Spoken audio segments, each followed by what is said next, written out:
Hola, gracias por acompañarnos. Vamos a empezar con la sesión del seminario de becarios. Hoy tenemos el gusto de tener a Sandra Sochi, que nos va a hablar de arquitectura y geometría. Gracias, Sandra, por venir. Sí. Bueno, gracias por invitarme. Les voy a hablar un poco de mi proceso, de lo que he estado investigando en el doctorado. Yo soy del área de arquitectura, nada más que me he metido un poco o mucho con geometría, ¿no? Sobre todo con poliedros y teselaciones. Entonces, de eso es un poco el proceso de cómo yo trabajo para poder llegar a algún resultado que es completamente diferente a cómo lo logran ustedes, ¿no?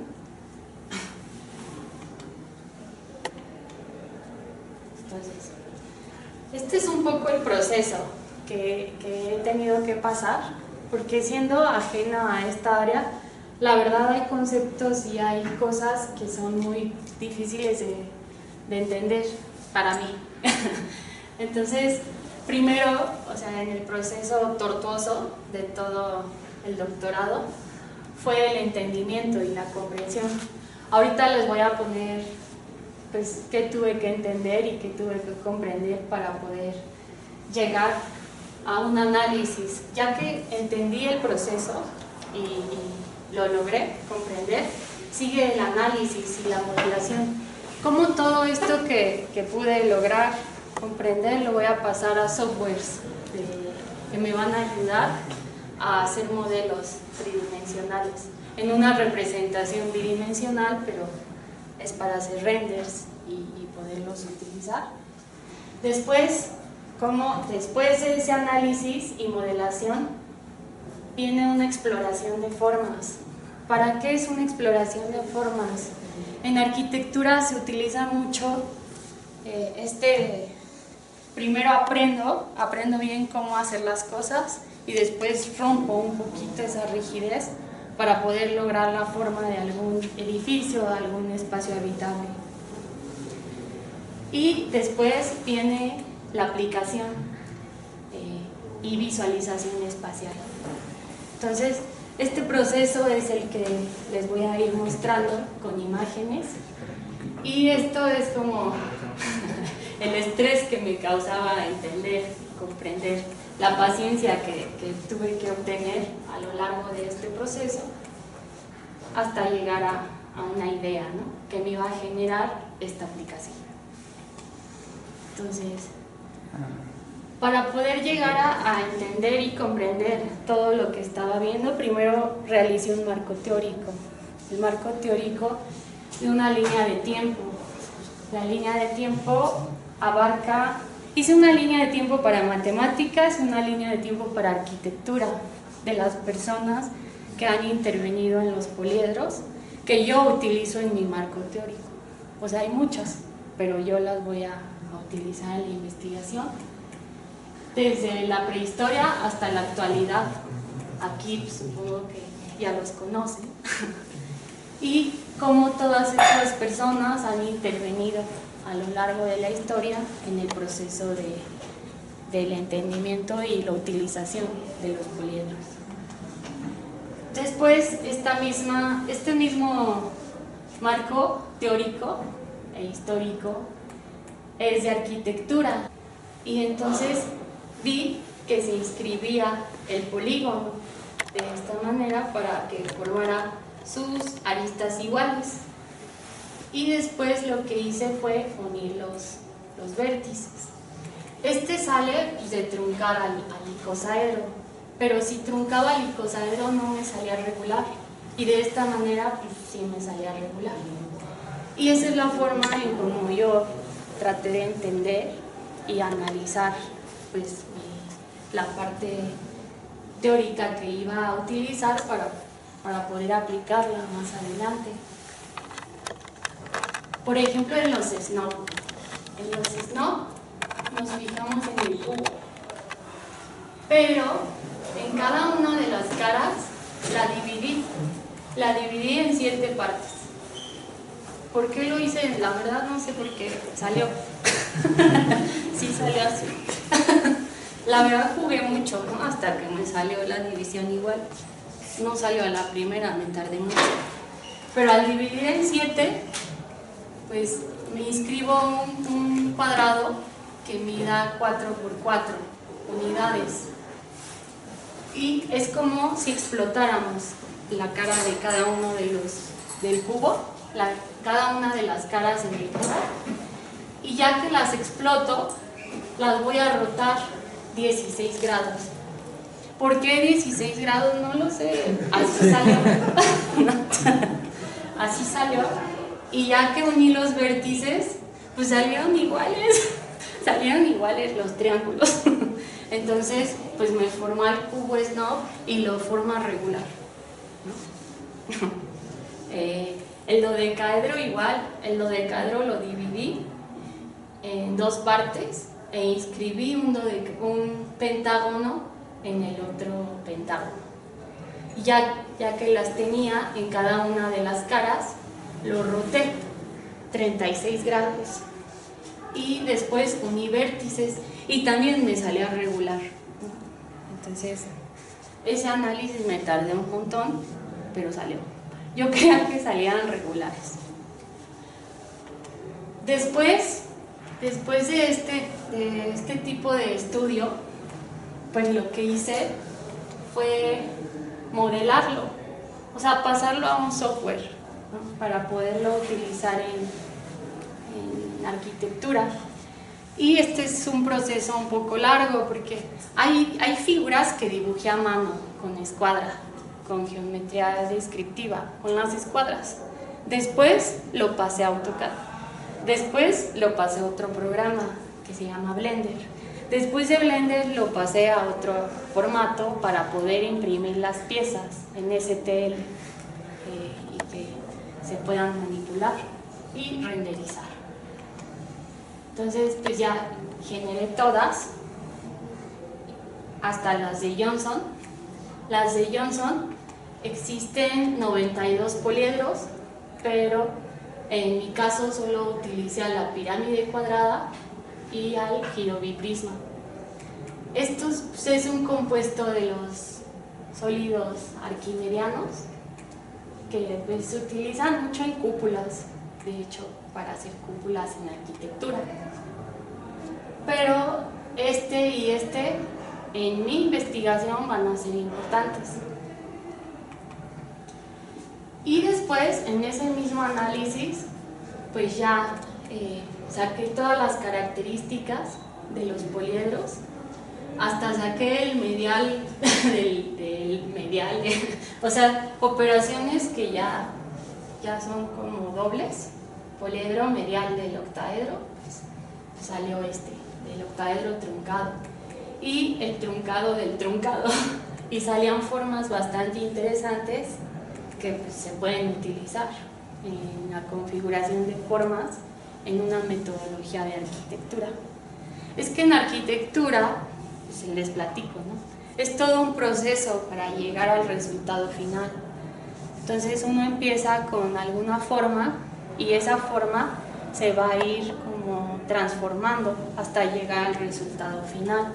Ese es todo un proceso, por eso es como arquitectura y geometría un proceso para la configuración de formas y la búsqueda de estas formas, porque uno sí juega bastante con la geometría.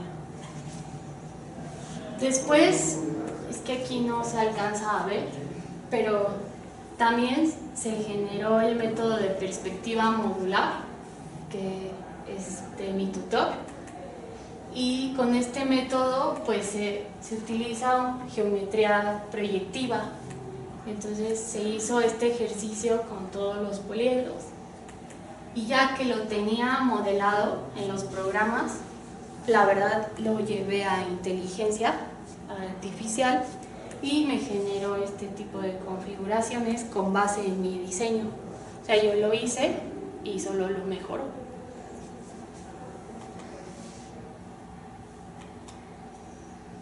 Otro ejemplo es con el cubo Snow. Aquí sí se ve un poco más clara la perspectiva. Esta se hace a mano o en AutoCAD. AutoCAD es un programa que se utiliza mucho, que se está quedando un poco atrás en cuanto a los softwares, porque es manual, es la sustitución de la mano, ¿no? Ahorita ya hay programas que le ponen datos y le ponen muchas cosas, sobre todo en arquitectura, que no está bien dicho ese término, pero allá sí se llama arquitectura paramétrica, que meten valores, juegan con ellos y van descomponiendo la forma. Ya hay softwares que te lo hacen, pero es importante entender este tipo de procesos geométricos, si no solo es diseñar por diseñar, ¿no? Entonces, pues igual se hizo las operaciones de medial, truncamiento, ya que se hizo todo el análisis de este poliedro y el proceso de construcción, hice la perspectiva y después un poco de la aplicación. También parte de este análisis y modelación, en la maestría me metí con los 17 grupos de teselaciones y hice la construcción como del paso a paso, ¿no? De cómo se construye a partir de una región fundamental. Aquí lo hice, pero ya con las teselaciones arquimedianas. Las teselaciones arquimedianas, pero agregándole un vector, y entonces se vuelven prismas.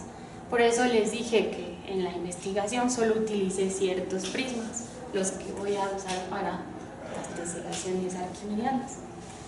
Entonces, por ejemplo, aquí en matemáticas este tipo de nombre me lo critica mucho, pero para mí es muy fácil y para mi área es muy fácil, ¿no? Que es un cuadrado en el vértice y 2 octágonos. 2 octágonos. Por eso pues, lo marqué así. Yo sé que ustedes no están de acuerdo con esto, pero para mí es sencillo de entender. Después, este tipo de teselación, por ejemplo, tiene un tipo de retícula que va a ser cuadrangular, ¿no? La región generadora va a salir de un octavo de unidad del cuadrado, y las isometrías que voy a utilizar pues es la traslación, la reflexión, rotaciones y el deslizamiento, pero rotaciones de 90 y de 180 grados. Aquí les puse el diagrama de dónde sale y las simetrías que tiene, donde el cuadro oscuro es la rotación de orden 4 y el rombo es la rotación de orden 2. Esta es una aplicación que es un adoquinado, y esta es la construcción de cómo a partir de un octavo de unidad le aplico una reflexión, y ya que tengo este resultado le aplico rotaciones a partir del centro de la figura y me configura a la región que se va a repetir y a configurar la teselación. Y al igual aquí, a partir de un octavo, es otra forma de construir, se refleja, y ya que se refleja a partir de este eje, y después se aplica otra reflexión, y esta es otra manera de construirlo. Entonces, eso hice con las teselaciones arquimedianas. Esta es otra que hice, y una aplicación, por ejemplo, en un edificio, en una fachada. Y es lo mismo, parte de una retícula cuadrangular, donde vamos a utilizar el octavo de unidad y vamos a usar este tipo de isometrías, que es la traslación, reflexión, rotación igual que la anterior y deslizamiento.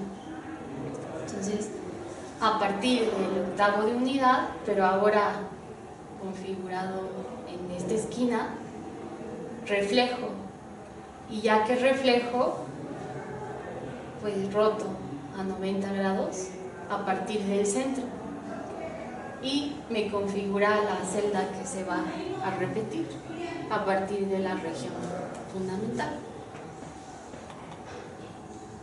Después de que hice este análisis, pues empecé a jugar ahí igual en el software y vi, por ejemplo, pongo este tipo de teselación en cada una de las caras del cubo, en las 6 caras, y me genera una teselación tridimensional que va a ser el cubo truncado con el tetraedro. Después, pues esto, ¿no? Polígono más polígono, pues es solo un enmosaicado, teselación en 2 dimensiones, o como le digan. En 3D es un prisma más un cubo y ya me genera este tipo de configuraciones que en arquitectura se utilizan para parte del adoquinado. Los usan para es un término un poco extraño que está un poco raro traducido, pero se llama bóvedas planas. Las bóvedas planas son estructuras que se utilizan en el techo y que sirven como parte estructural del edificio para que no se caiga. Entonces, por ejemplo, si pongo la retícula que le corresponde y lo sumo con el tipo de teselación y luego los uno, este tipo de figuras pues son modulares y se pueden hacer estos moldes para arquitectura y llevar a sitio y construir las bóvedas planas.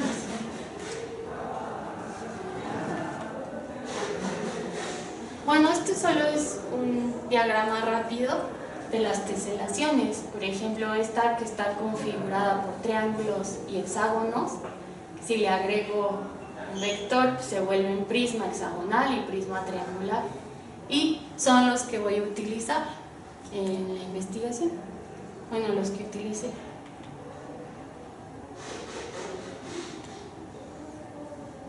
Este tipo de representación es lo que les digo que se hace a partir de perspectiva y es el método de puntos de fuga para configurar las formas.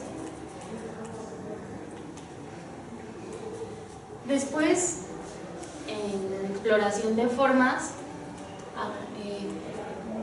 me van a interesar poliedros que teselen solos, o sea, que la misma figura tesele. Entonces, como a partir de una región fundamental y aplicándole estas operaciones, me puede dar la configuración de la teselación. Y eso, por ejemplo, en arquitectura es muy útil porque si generamos módulos chiquitos que se lleven a sitios, por ejemplo, de emergencia, donde haya algún terremoto, no sé, cosas horribles que pasan, pues se llevan en paquetes y se llevan a sitio y se configuran rápidamente.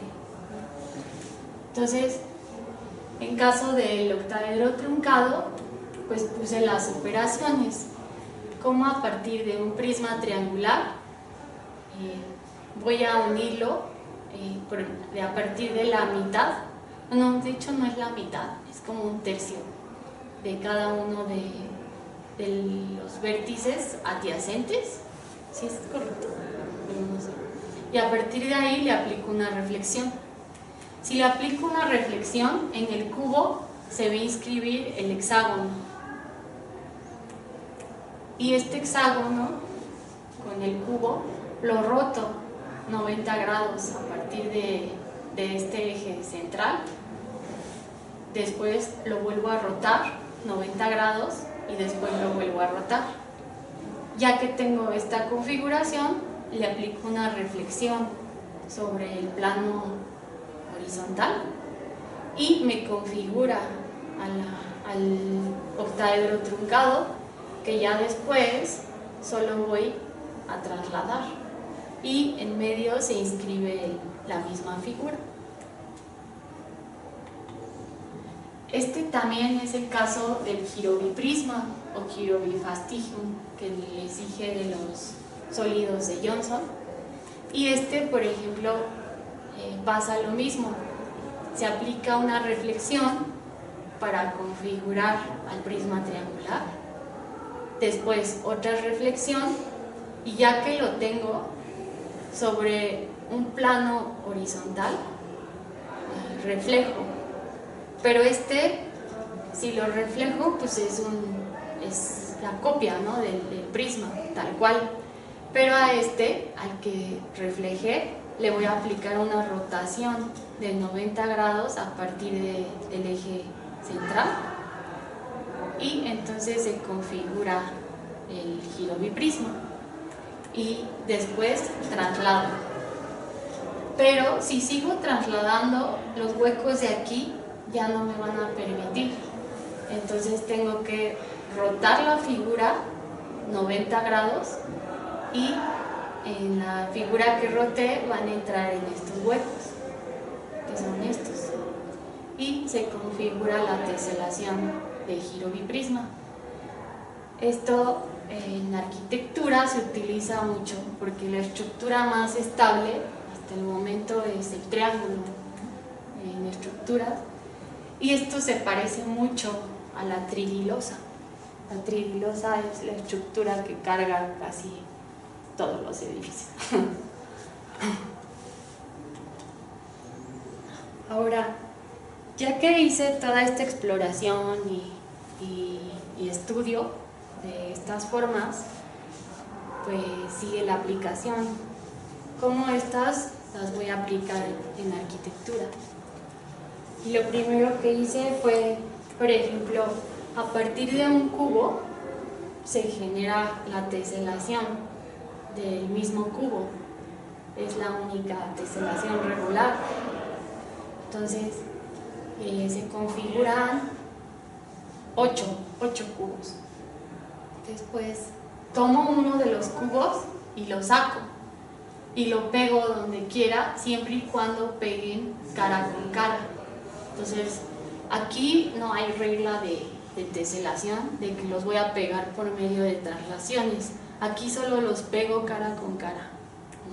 Después tomo otro, el que quiera, y lo pego donde yo quiera.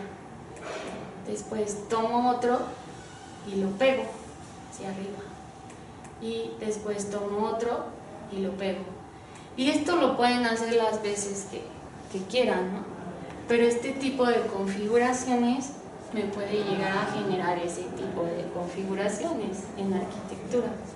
Entonces, por eso es muy interesante para mi área estar y entender la geometría.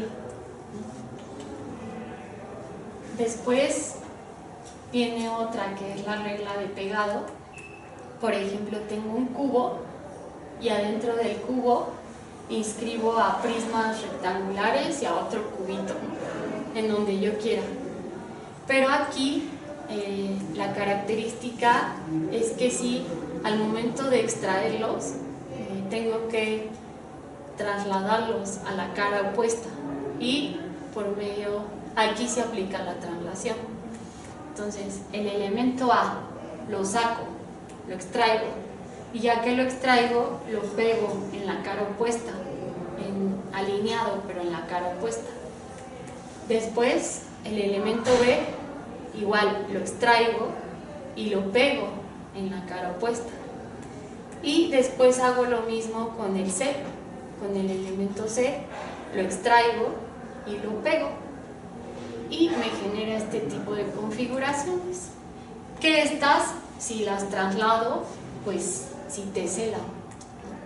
Y estas, por ejemplo, se pueden utilizar mucho para unidades habitacionales, para unidades donde se repitan así ciertos patrones, y genera este tipo de configuraciones. Otra aplicación es el análisis que realicé junto con mi tutor de este edificio. Este edificio es la torre del Banco de China, está en Hong Kong. Este edificio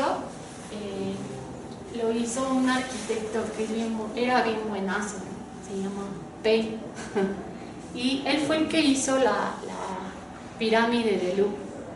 Él era utilizaba en sus diseños mucha geometría. La forma en que él lo hace es diferente a la que les voy a presentar. De hecho, son 3 análisis. Entonces, tomo el cubo y a partir del cubo dibujo las diagonales con los vértices opuestos en cada una de ellas y se configuran pues 4 diagonales. Después, en cada una de estas se forma una pirámide cuadrangular. Por eso también les comenté que en esta investigación solo iba a utilizar a la pirámide cuadrangular y al girobiprisma. Entonces, veo que en cada una de las caras pues, se configura esta pirámide cuadrangular. Y después tomo una que se haya inscrito abajo en la cara inferior y otra en la cara superior y las junto y veo que me forma un octaedro, pero este octaedro no va a ser regular. Después este octaedro lo secciono por medio de 2 planos, no se lo rebano, lo secciono y veo que me configura a 4 tetraedros, pero estos tetraedros igual son irregulares. Entonces, en arquitectura hay 2 cosas fundamentales: forma y función y estructura. Esas 2 características las debe de cumplir. Entonces ahorita estamos con la forma, nada más con la configuración de la forma del edificio. Más adelante les presento el mismo análisis, pero con la estructura del edificio. Entonces, ya que tengo esas 2 piezas, pues voy a teselar. Entonces, por ejemplo, la base del edificio es un cubo. Pues está formado por las 6 pirámides cuadrangulares. El siguiente bloque le extraigo una pirámide. Entonces me configura 4 pirámides y 2 tetraedros. Después me voy al siguiente nivel, que es este, y de aquí. Y este nivel está configurado por 2 pirámides y 2 tetraedros. Después el siguiente nivel, que estamos aquí, está configurado por una pirámide y un tetraedro. Y después el siguiente, que está configurado por otra pirámide y otro tetraedro. Y de esta manera, así por medio de teselar esas 2 piezas, podemos configurar al edificio y empezar a jugar con formas. Este tipo de ejercicios es muy fructífero en arquitectura porque puedes ir jugando con las formas. Ahora, para analizar eso mismo, pero en la estructura, o sea, lo que está cargando al edificio, este edificio tiene en particular que va a cargar de arriba hacia abajo, no de abajo hacia arriba. Y la forma en que lo hace es por medio de sus diagonales. Este edificio carga a partir de sus diagonales. Por ejemplo, de aquí me voy para acá y va distribuyendo las cargas a partir del centro de gravedad de los triángulos hacia abajo, de arriba hacia abajo. Entonces, para la estructura voy a tomar a la misma pirámide y esta pirámide la voy a dividir de tal manera que voy a tomar 1/8 de unidad, media unidad de pirámide y una unidad completa. Y después me fijo en la estructura. Esta es la estructura que carga el edificio. Estos son los largueros que distribuyen las cargas. Entonces tenemos más bloques que en el caso anterior, que era la pura forma. Aquí estamos analizando a la estructura. Entonces, el primer bloque sí va a estar configurado por las 6 pirámides, pero a partir de este bloque, que tiene las diagonales, que son lo que está cargando, me voy a cada uno de los siguientes bloques y pues se configuran. Por ejemplo, este es pirámide cuadrangular, pero esto ya son medias, media unidad y media unidad. Y así me voy con los siguientes niveles. Ya en los últimos niveles pues es octavo de unidad, media unidad de pirámide, octavo de unidad y media. Entonces, a partir de estas 3 figuras configuro al edificio.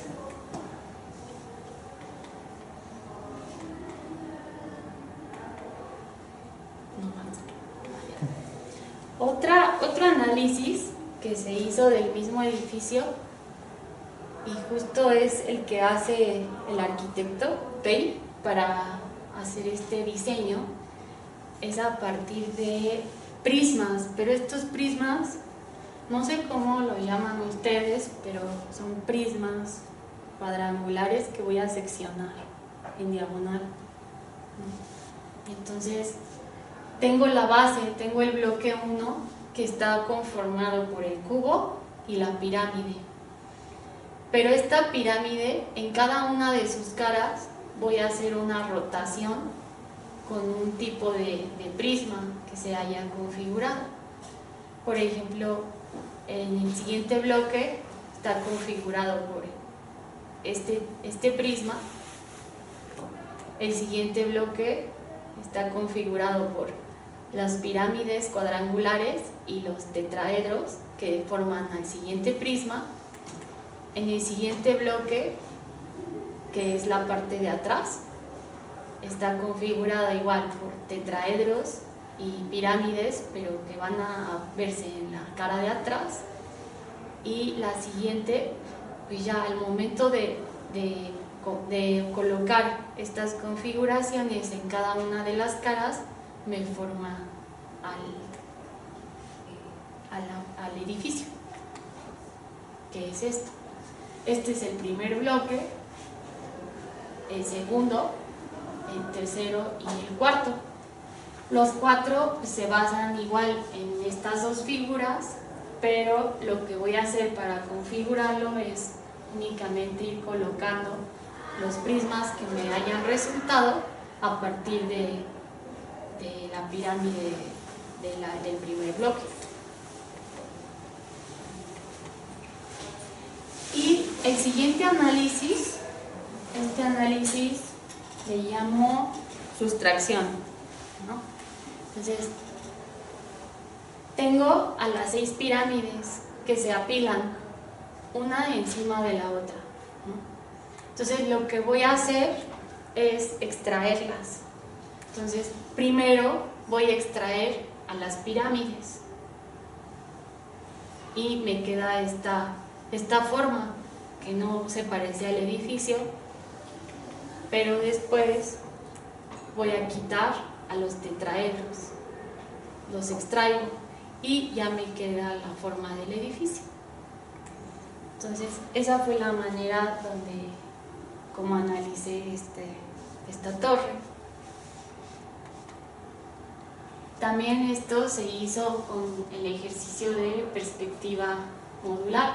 Este me ayudó muchísimo para ver las proporciones del edificio, porque luego no hay planos, entonces hay que estarlos buscando y sacarlas más o menos como están. Y este tipo de ejercicio para eso también nos puede ayudar mucho. Y pues bueno, cierro con esta frase que es: aprende las reglas como un profesional para entonces poder romperlas como un artista. A mí me costó muchísimo trabajo aprender las reglas de geometría y con muchísimo la base teórica para poder luego romper un poco esa rigidez y aplicarlo en mi área. Y pues eso es todo. Muchas gracias.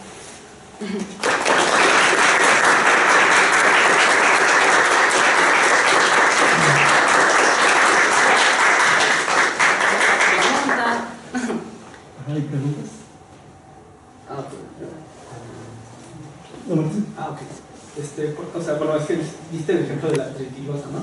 Ajá. Que yo tengo entendido que es como una estructura que con la menor cantidad de material ofrece la mejor capacidad estructural, por así decirlo. Y tal vez, bueno, no sé si visto tal vez alguna otra de las configuraciones que nos enseñaste cumplen más o menos un objetivo similar, o algo así, tal vez de utilizar la menor cantidad de material y dando la mayor. Pues eso es justo un análisis bien bonito y bien interesante, que pues aún no lo genero, pero te lo juro que es lo que andaba viendo, porque o sea, si tú generas módulos que se puedan llegar a hacer en sitio, pues gastas menos material. Entonces lo mismo pasa con la tridilosa, como a partir del mínimo material puedes llegar a configurar este tipo de formas y reducir los costos, reducir el material. No lo he hecho, o sea, no tengo la respuesta que me dices, porque la verdad no lo he generado, pero sí es un punto importante que sigue por investigar. Sí.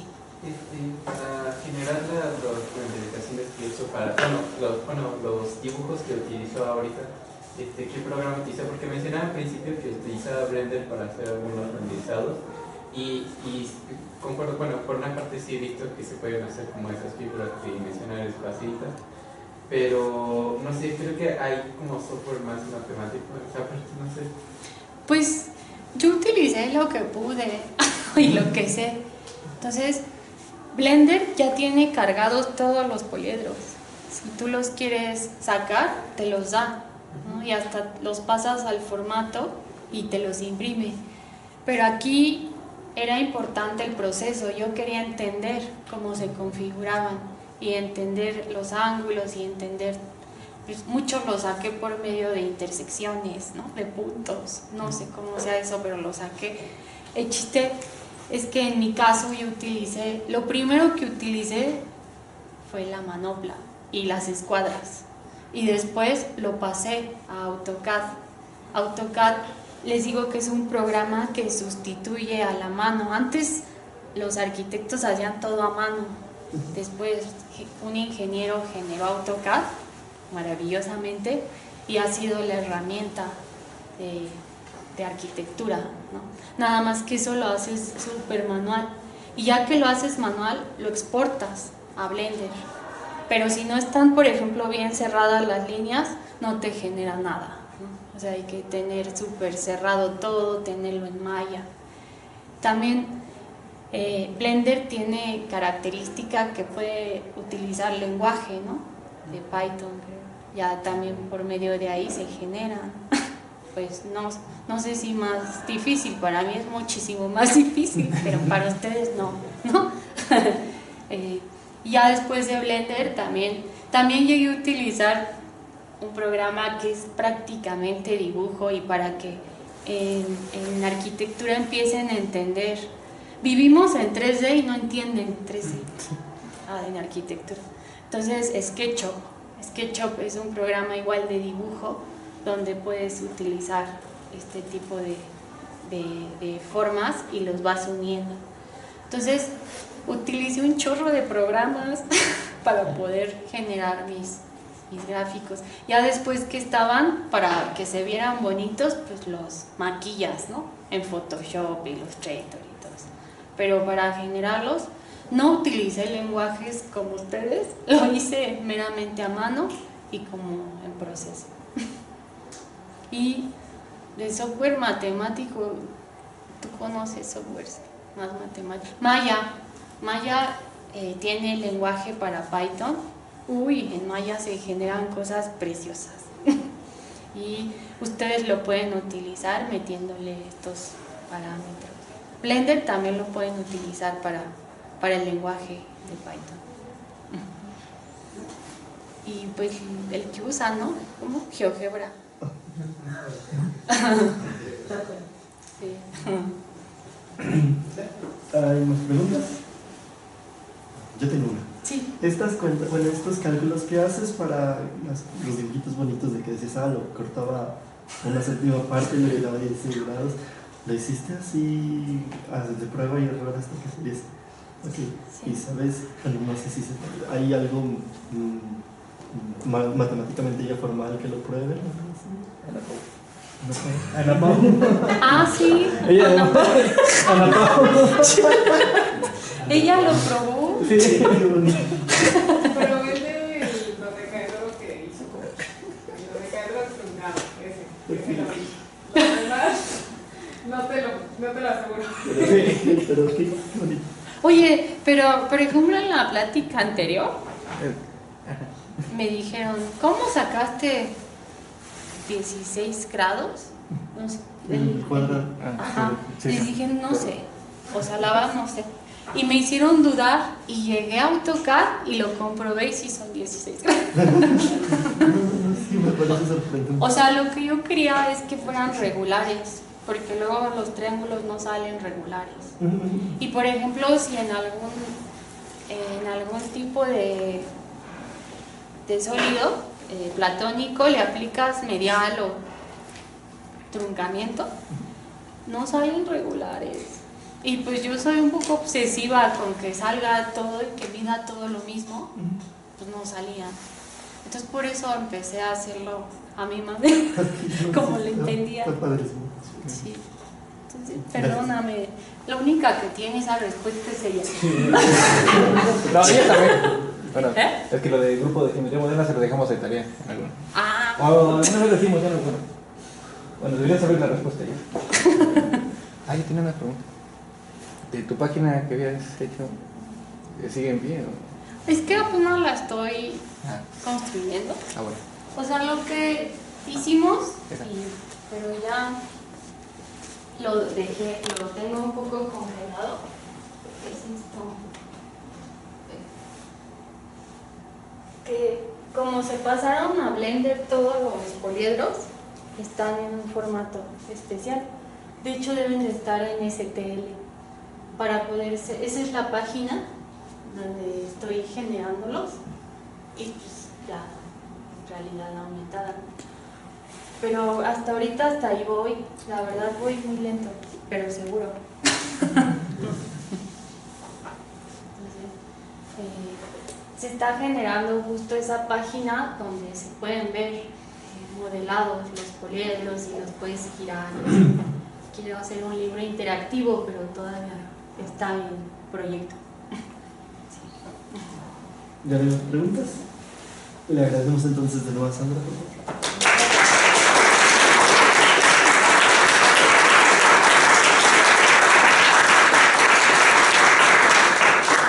Gracias a ustedes por dejarme exponer. Y atrás hay café y galletas para los que gustan.